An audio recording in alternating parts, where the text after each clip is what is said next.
everybody, and welcome back to my channel, Chillin' with D. Today we're going to be making turkey chili with beans. Let's get started. We have 1.5 of a large onion, white onion. I'm going to use all of it. The recipe calls for 1/2 of a medium onion. I like onion, so I'm putting it all in there. It's going to be like a rough chop. You want decent sized pieces because you're going to cook these down a little bit. We're also going to put in 1 bell pepper. You can use green, red, yellow, orange. It doesn't matter, just 1 bell pepper. This is also going to be a rough dice. And then in this bowl, we're also going to add in 2 to 3 cloves of garlic. I have roughly 4 cloves here, but 2 of them are really, really small. Actually, 3 of them are pretty small. So the 3 cloves are going to be, my extra 3 cloves are going to be 1 clove of decent sized garlic. So about 3 cloves of garlic is what you're going to put in there. And a quick, easy way to chop garlic is if you have one of these, they're little garlic choppers. Has a little cutting wheel on the inside, lid. You open it up, you throw a couple cloves in, and then run it back and forth. It'll chop the garlic nice and fast for you. The larger cloves, only 1 will fit, so like a medium and a small clove go in here well. Close the lid, giving it a little roll here on the countertop, and then when you open it up, you have nicely chopped garlic.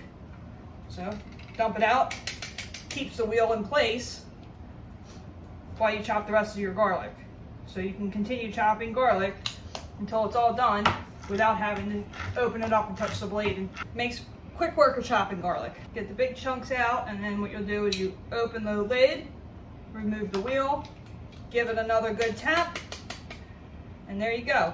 All right, once you have everything cut up, now you're going to move over to the stove and you're going to go in a medium heat pan, and you're going to add in the ground turkey, which I'm using 93% ground turkey, so there's little fat, and the onions, peppers, and garlic that you just chopped. You'll mix them all together and cook until the turkey is completely cooked through. Once your pan's hot, add in the turkey, and then add in your peppers, onions, and garlic mixture. This should take about 4 to 5 minutes for the turkey to completely cook through and the onions and peppers to cook slightly.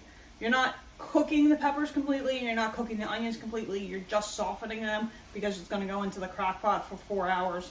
That will continue to cook them and make them nice and soft completely.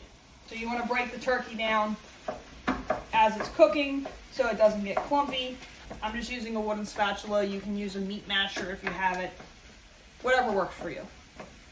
Okay, as you can see, the white onions have started to become translucent, and the turkey meat is completely cooked. So now we're gonna drain off what little fat is here, which really isn't much because it's 93%, and add it to the crock pot, and then we'll add in our beans and tomato mixture and get this going. So we're gonna add in the turkey meat, onions, and green bell pepper with the garlic.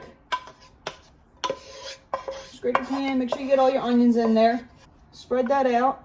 And now it's time for the beans. The beans are gonna be rinsed and drained before you put them in. So we're doing dark kidney beans, cannelloni beans, seasoned black beans. You don't want any of that stuff in there. So you wanna give it a good rinse, cold water. You can rinse the cans and rinse on top. You just wanna make sure you rinse off all the gook that comes in when because they're canned beans. You don't want all that in there. So you want to give it a good rinse. Not a big deal if you break up some of the beans, so you want to make sure you get them all rinsed off. Then you want to give it a good shake so you get the excess water out of there. Now you can use any kind of bean you want. These are the beans that I chose. You can use anywhere between 3 and 4 cans, 15-ounce cans of beans. Now you're going to dump your beans in. We're also doing 1 can of whole kernel corn. You can do fire roasted corn, sweet corn, any kind of corn you want to do, but it's 1 15-ounce can. That's the big thing. And this is just going to be a drain. We're going to dump in our corn. Okay, now that you have all that and add it, you're going to give it a good mix. This is a 6-quart crock pot. Now that that's in, you're going to add in 1/2 cup of water and a 14.5-ounce can of petite diced tomatoes. 14.5 ounces of tomato sauce. So my store didn't have any of the big cans of tomato sauce. It was either a 28-ounce can or an 8-ounce can, so we're adding 2 8-ounce cans of tomato sauce. I'm going to give this a good stir.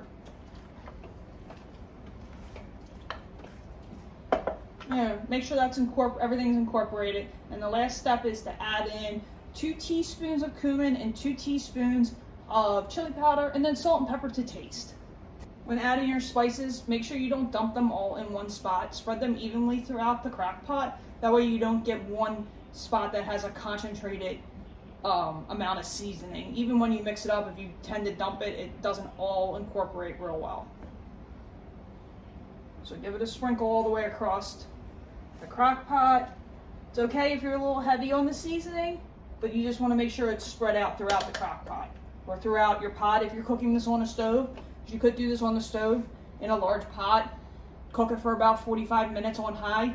You should be good to go. You can also add in red chili flake. I'm not doing that. I don't prefer it to be on the pepper spicy side. I like it spicy, just not pepper flavored spicy. So once I get this out to actually eat this, I'll add my own hot sauce. That way, in case somebody else is eating it that doesn't want it spicy or wants it more spicy, they have the option of adding in the hot sauce. All right, a little salt and pepper. Give this another good stir. You want to make sure you're really mixing in all the seasonings. All right, we are good to go now. Now that it's all mixed in, you want to take a look here. Now that everything is mixed in, we're going to add the lid and cook on low for 4 hours, and it'll be ready to go. Once it's done, I'll cool it off and separate it into containers to be frozen. That way we have chili on hand year round. So here we go, 4 hours later, and we have beautiful chili. Everything's nicely cooked down and it's ready to eat. So now I'm going to divide it into some pans so that I can freeze it for later. So here's a shot of the turkey chili. I divided it out into 3 pans. These are like 6 by 9 by, like 1.5 or 2 inch deep pans. The chili is going to be 3 different meals for us. I just throw it in the freezer, and then when we're in the mood for chili, I pull it out and throw it in the oven at 350 for like 45 minutes, and it heats it up thoroughly and dethaws it, so it's good to go. If you enjoyed watching this, don't forget to like and subscribe to my channel for more food and other tips.